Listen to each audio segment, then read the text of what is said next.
স্কলারশিপের টাকা কোথায় গেল সিএম তুমি জবাব দাও। এই আদিবাসী ওএসএস স্কলারশিপের টাকা কোথায় গেল প্রশাসন তুমি জবাব দাও। এই জবাব তোমায় দিতে হবে।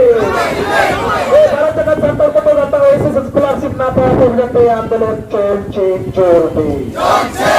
এই ভারত জাগার ছাত্র পটলতার এই আন্দোলন ওএসএস স্কলারশিপ না পাওয়া পর্যন্ত আন্দোলন চলছে চলবে। সিএম তুমি হুঁশিয়ার, এই দুর্নীতিবাদ পিসিডব্লিউ হুঁশিয়ার, এটিএম তুমি হুঁশিয়ার, এই আদিবাসী ওএসএস স্কলারশিপ টাকা খাওয়া সিএম তুমি হুঁশিয়ার, এই আদিবাসী স্কলারশিপ স্কলারশিপের টাকা খাওয়া সিএম তুমি হুঁশিয়ার, এই আদিবাসী ওএসএস স্কলারশিপের টাকা খাওয়া প্রশাসন তুমি হুঁশিয়ার।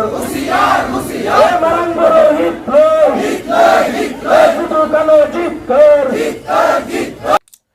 নমস্কার, জোহার। আর আপনারা দেখছেন এই মুহূর্তে দিনাম খবর। পশ্চিমবঙ্গ রাজ্যের বর্তমান শাসক দলের সরকার সাধারণ মানুষের জন্য বিভিন্ন প্রকল্প চালু করেছেন এবং সেই প্রকল্প থেকে আজ সাধারণ মানুষ বা বঙ্গবাসী উপকৃত হয়েছেন। কেননা স্বাস্থ্যসাথী, লক্ষ্মী ভাণ্ডার, যুবশ্রী, সবুজ সাথী, কন্যাশ্রী, এরকম আরো বিভিন্ন প্রকল্পের সঙ্গে সঙ্গে যেরকম সাধারণ মানুষের বিভিন্ন প্রকল্পের মাধ্যমে বর্তমান পশ্চিমবঙ্গ রাজ্যের শাসক দল সরকার সাধারণ মানুষদেরকে অর্থাৎ পশ্চিমবঙ্গবাসীদেরকে উপকৃত করেছেন। এবং সেই সঙ্গে সঙ্গে আজ পশ্চিমবঙ্গ রাজ্যের সমস্ত ছাত্র ছাত্রীরাও সেই একইভাবে বিভিন্ন প্রকল্পে উপকৃত হচ্ছে। এখানে অর্থাৎ পশ্চিমবঙ্গে আমরা যদি দেখি, ছাত্রছাত্রীরা উচ্চশিক্ষা লাভের জন্য এবং স্টুডেন্ট ক্রেডিট কার্ড চালু করা হয়েছে এবং এরই সঙ্গে সঙ্গে প্রাথমিক থেকে বিশ্ববিদ্যালয় পর্যন্ত পড়াশোনার জন্য ছাত্রছাত্রীরা স্কলারশিপের সুবিধাও পাচ্ছেন। কিন্তু এই সমস্ত স্কলারশিপ পাওয়ার পরেও আদিবাসী অর্থাৎ এসটি ছাত্রছাত্রীরা আজ পথে নেমে আন্দোলন করছে। আমরা কয়েকদিন আগে লক্ষ্য করেছিলাম যে পুরুলিয়া জেলাতে পুরুলিয়া এসটি ছাত্র ইউনিটের পক্ষ থেকে আন্দোলন করতে দেখা গিয়েছিল। কিন্তু গত 27শে মে পশ্চিমবঙ্গের সমস্ত কলেজের এসটি ছাত্রছাত্রীদের আন্দোলন করতে পথে নামতে দেখা গেল এবং 1 ঘন্টা পথ অবরোধ করে তারা বিক্ষোভ দেখায়। কারণটা কি? কেননা আজ আদিবাসী অর্থাৎ এসটি ছাত্রছাত্রীরা 3 বছর হতে চলল, এখনো থেকে যে স্কলারশিপ তারা পায় সেই স্কলারশিপ এখনো তারা পায়নি। কিন্তু এখানে আশ্চর্য এবং অবাক এক ঘটনা, সে সমস্ত অর্থাৎ এসটি ছাত্রছাত্রীরা জানায় যে ওবিসি, এসসি যে সমস্ত ছাত্রছাত্রীরা আজ কলেজ ইউনিভার্সিটিতে পাঠরত তারা অলরেডি স্কলারশিপ পেয়ে গেছেন। কিন্তু আজ এসটি অর্থাৎ আদিবাসী ছাত্রছাত্রীরা 3 বছর হতে চলল, এখনো তারা স্কলারশিপ পায়নি। কিন্তু এখানে প্রশ্ন এটাই, এসসি ওবিসি ছাত্রছাত্রীদের স্কলারশিপ দেওয়া হয়ে গেল, কিন্তু এসটি ছাত্রছাত্রীদের এখনো পর্যন্ত কেন স্কলারশিপ দেওয়া হলো না? নাকি এখানে আদিবাসীদের অর্থাৎ এসটি ছাত্রছাত্রীদের উপর চক্রান্ত চালানো হচ্ছে? নাকি তাদের ন্যায্য অধিকার বা প্রাপ্যের অধিকার থেকে আদিবাসী অর্থাৎ এসটি ছাত্রছাত্রীদেরকে বঞ্চিত করা হচ্ছে?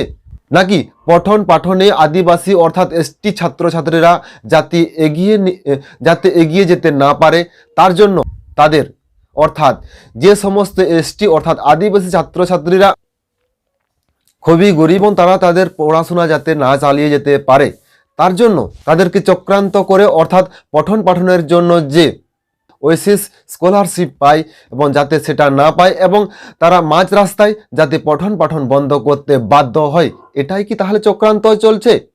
নাকি এর পিছনে অন্য কোনো কারণ আছে? কেননা অন্যান্য অর্থাৎ এসসি এবং ওবিসি ছাত্রছাত্রীরা আজ স্কলারশিপ পেয়ে গেল, কিন্তু এসটি ছাত্রছাত্রীরা কেন এখনো পর্যন্ত স্কলারশিপ পায়নি? এবং এই নিয়ে আজ পশ্চিমবঙ্গের রাজ্যের বিভিন্ন জেলাগুলিতে সমস্ত এসটি অর্থাৎ আদিবাসী ছাত্রছাত্রীরা আন্দোলন করতে পথে নেমেছে এবং ওই সমস্ত এসটি অর্থাৎ আদিবাসী ছাত্রছাত্রীদের কাছে থেকে এটাও জানা যায় যে তাদের সংগঠন অর্থাৎ ভারত জাকাত সান্তাড় পঠুয়া গাঁওতার পক্ষ থেকে এটাও জানা যায় যে দীর্ঘদিন ধরে আদিবাসীদেরকে নানান দিকের থেকে বঞ্চিত করে রাখা হয়েছে এবং বর্তমানেও যারা দেশের ভবিষ্যৎ তাদেরকেও বিভিন্নভাবে বঞ্চিত করা হচ্ছে এবং তারা যাতে সরকারের কোনো রকম সহযোগিতা না পায় এইরকমই বিভিন্ন চক্রান্ত চলছে।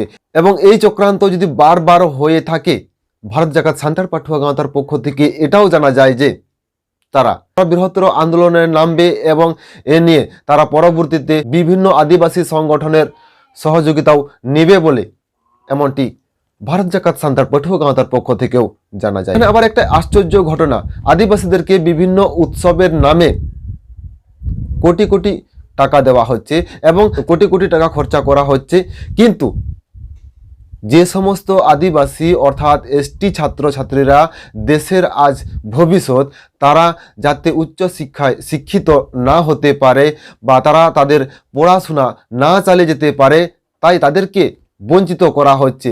কিন্তু আজ বিভিন্ন আদিবাসীদের উৎসবের নামে, বিভিন্ন নাচ গানের নামে ধামসা মাদল দিয়ে আজ তাদেরকে সহযোগিতা করা হচ্ছে, কিন্তু আদিবাসী অর্থাৎ এসটি ছাত্রছাত্রীদেরকে আজ তারা তাদের প্রাপ্য অর্থাৎ স্কলারশিপ টাকা দিয়ে তাদেরকে সহযোগিতা করা হচ্ছে না কেন?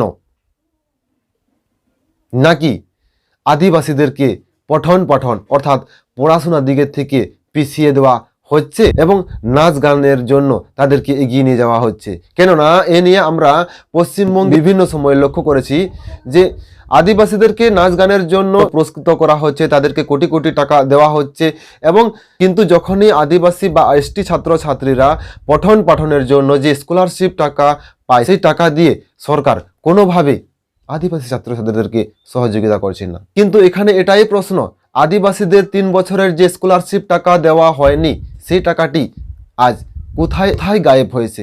নাকি এই টাকাই আদিবাসীদের উৎসব করা হলো, সেই টাকাই কি তাহলে আদিবাসীদের উৎসবের খাদে দেওয়া হয়েছে? নাকি ইচ্ছা করে আদিবাসী অর্থাৎ এসটি ছাত্রছাত্রীদের স্কলারশিপ দেওয়া হচ্ছে না? এটাই আজ বিভিন্ন আদিবাসী মহলের মধ্যে প্রশ্ন হয়ে উঠেছে। তো আজকের এই ভিডিওটি এখানে শেষ করা হলো। এরকম আরো নতুন নতুন ভিডিও নিয়ে আপনাদের কাছে হাজির হব। ততক্ষণের জন্য সবাই সুস্থ থাকবেন, ভালো থাকবেন এবং আপনার মূল্যবান বক্তব্য আমাদের এই ভিডিও কমেন্ট বক্সে কমেন্ট করে জানাবেন। সবাইকে ভিডিও শেষ করার আগে জোহার, নমস্কার, ধন্যবাদ, ভালো থাকবেন।